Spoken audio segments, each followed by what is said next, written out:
সকাল 11টা নাগাদ আমাদের যে একটা সিভিল টিম আছে ডিস্ট্রিক্ট হেডকোয়ার্টারে মাননীয় এসপি সাহেবের আন্ডারেই, ওই সিভিল টিমগুলা মদের টিলাতে খবর পায় যে এখানে 4 জন বাংলাদেশি ওরা আসতে পারে। অ্যাকর্ডিংলি তারা যখন ওইখানটায় গেছে এবং তারা 4 জন সাসপেক্টেড লোককে তারা দেখতে পেয়েছে, তো তারা তেলেমুরা অভিমুখে যাবে এবং সঙ্গে সঙ্গে ওদেরকে সাসপিসিয়াস মুভমেন্টে ওদেরকে জিজ্ঞেস করাতে বুঝতে পারছে যে ওরা আমাদের দেশের নয়।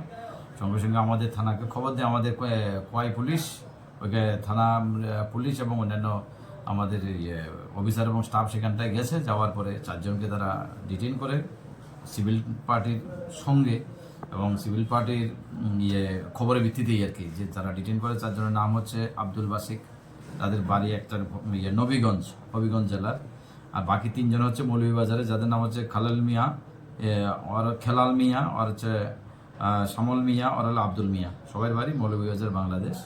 তো নিশ্চয়ই এখানটার ভিতরে কোনো না কোনো টাউটের মাধ্যমে ওরা ক্রস হয়েছে ইন্ডিয়াতে ইলিগেলি, তাদের কোনো পাসপোর্ট নেই। এই রিগার্ডে আমরা একটা সুমোটো কমপ্লেন নিচ্ছি এবং এর পিছনে যদি কোনো টাউটও ইনভলভ থাকে আমরা ইনভেস্টিগেশনে আসবে এবং ওদেরকে কোর্টে আমরা সুবাদ্য করবো। Thank you sir.